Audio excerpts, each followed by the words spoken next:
Hi everyone, and welcome to our lecture on aspect in the imperative. The topic of this lesson is what aspect to use in the imperative, but let's start with a review of how to form the imperative. If you remember, the imperative is the command form, like do this. And in English, this is not a very commonly used form, and it's not considered to be very polite, but in Russian, it's considered to be polite and is commonly used. Forming the imperative can seem kind of complicated. There are lots of steps, and they can come across as complex and difficult and confusing. The good news is that there are a handful of verbs that routinely form the imperative, and if you memorize those verbs, you will be well on your way to using the imperative correctly. So the rules are, start by finding the ani form of the verb.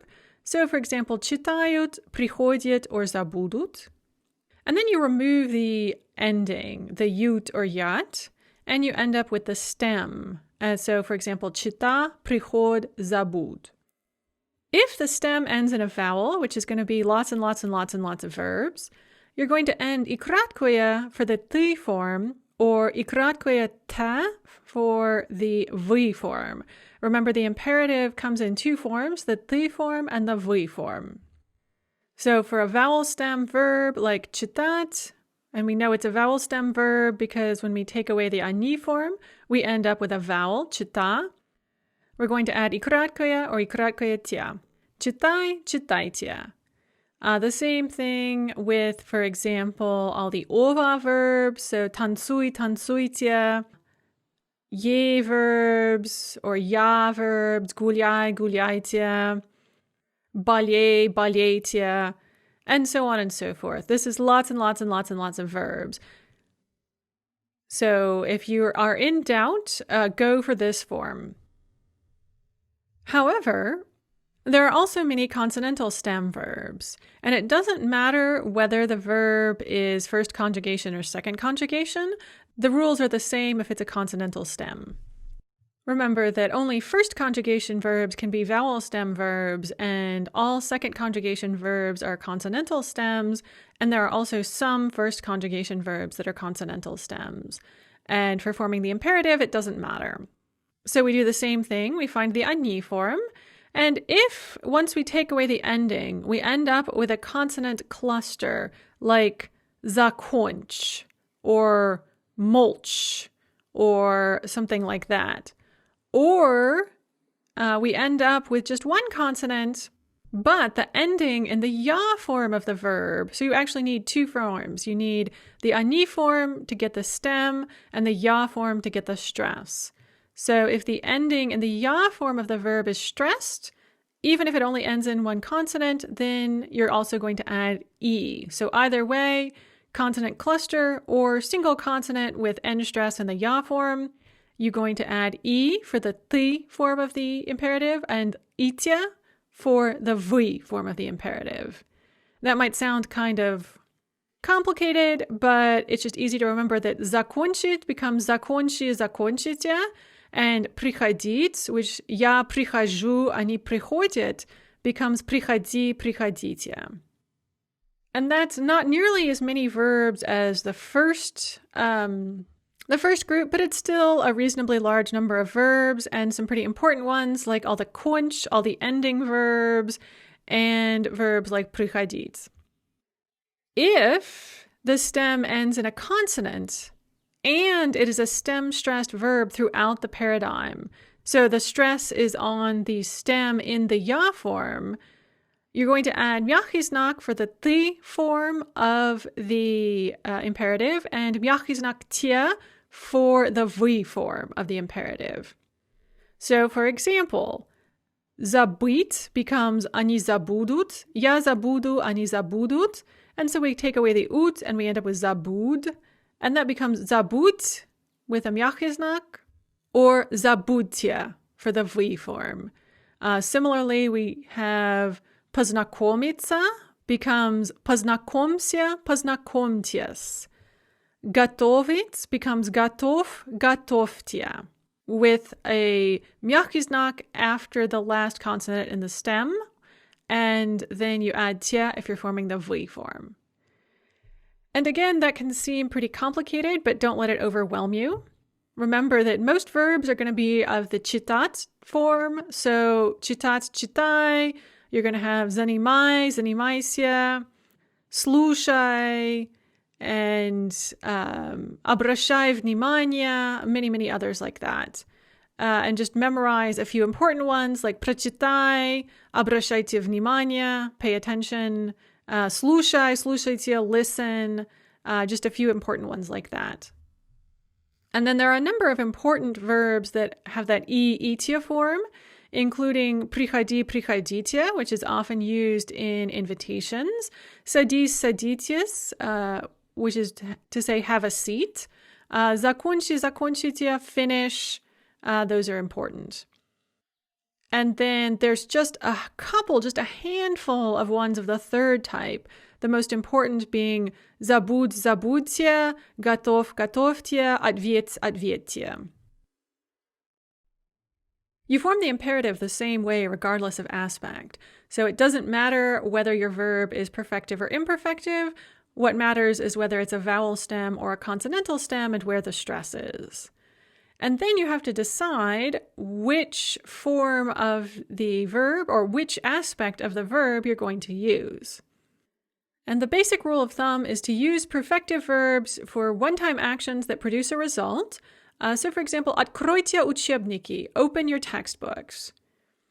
And to English-speaking ears, if we can say something kind of strange there, but to English-speaking ears, that might sound kind of rude, but it's not rude. It's fine just to use the imperative. The imperative is a polite form in Russian. If you want to make it more polite, you can just say пожалуйста. And note, by the way, the form откройте.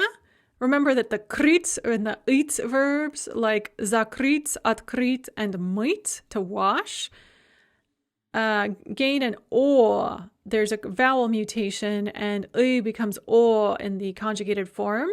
So открыть becomes открою, откроешь, откроет, откроем, откроете, откроют, and therefore the imperative is открой, откройте.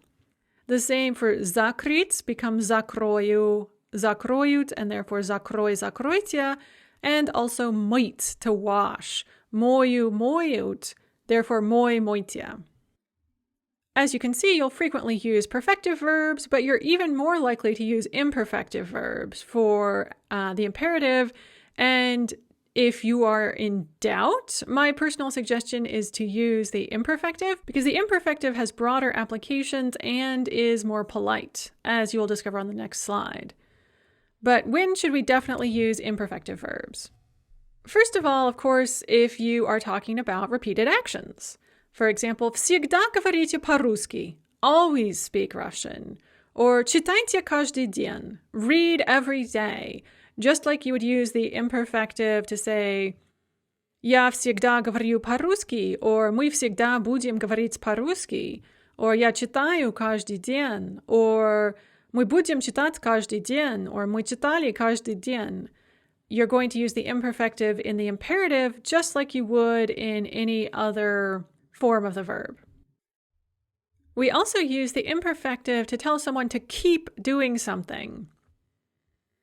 If they're already doing something and you don't want them to stop, you want them to keep doing it, use the imperative. So if you see someone who's reading and you go in and you accidentally interrupt them, you would say, читай, читай, keep on reading, keep on reading. Or you go into a room and someone's sitting down and they start to get up, you'd say, сиди, сиди, keep on sitting. Or говори, говори, keep on talking, I'm listening, I'm listening. You also use imperfectives with negations. So for example, не читай это, don't read that. Не пиши, don't write. Не говори, don't speak. So just as in other moods or other forms of the verb, you would use a imperfective with the negation, with не, you do with the imperative too. And there are a couple of refinements or caveats to add to that. First of all, with verbs of motion, you're not only going to use the imperfective, but you're going to use the unprefixed multidirectional forms to tell someone not to go somewhere, as in не ходи туда, don't go there, or не ходи, just don't go in general. So we use these multi-directional verbs of motion with a negated imperative. And then you will sometimes use a perfective with a negation, and you'll do that when you're telling someone not to do something accidentally. Don't forget to do something or don't do something by accident. For example, не забудь купить фрукты. Don't forget to buy fruit. And that's when you're worried that they might forget, so you say не забудь. Don't forget. Contrast that with the announcements in the metro in Russia where they say не забывайте свои вещи. Don't forget your things. There, that's a command. Don't do something. They're not worried that you're going to forget. They're telling you don't do this, and so they use the imperfective. Не забывайте свои вещи. As opposed to не забудь купить фрукты. Watch out that you don't forget to buy some fruit. However, regardless of how many times you are inviting someone to do something or whether or not it's a one-time action or any of those things, invitations and suggestions are given in the imperfective. And another reason to use the imperfective, if you're in doubt, is that the imperfective is more polite. It's softer, it's less of a command. And so, for example, you would say вставай or вставайте to tell someone to get up. And if you say встань, встаньте, that's like rise. That's a pretty strong command.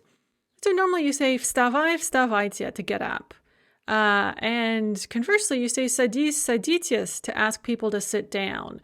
So even, for example, a teacher coming into a room. So in Russia, students are expected to rise and stand at attention when teachers come into the room and then sit down when the teacher invites them to sit down. The teacher might say вставай, вставайте, and then садись, or because they're talking to multiple people, they'd say вставайте and садитесь. It's couched as an invitation, even though it's kind of a command, because we almost always say вставай and садись instead of встань and сядь. Another one that's very commonly used in the imperfective is приходи or приходите, normally к нам or ко мне or в гости or all together, like приходите к нам в гости, which means come visit. And that's, of course, an invitation. The person or people are free to refuse, so you use the imperfective. While you're at someone's house, you might hear, for example, кушай or кушайте. Кушать is another word for eat, and it's very informal, so we try to discourage people from using it in general. But in informal settings in people's houses, they'll often invite you to eat by saying кушай or кушайте, have a bite to eat. So with that in mind, go through all the invitations on page 291 and see if you can translate them. They give them as sort of context when you would use them to go visit people's houses. So, for example, they have приходите к нам, why don't you come visit? And then when you show up, people might say something like входи or проходи, come on in. You have to be invited to cross the threshold in Russia. It's very vampire-like. And it's important that you wait until you're invited to come in and that you formally invite people into your home if they're visiting by saying проходи or заходи or входи. So go through those invitations on page 291 and see which ones you can figure out and how we might say them in English.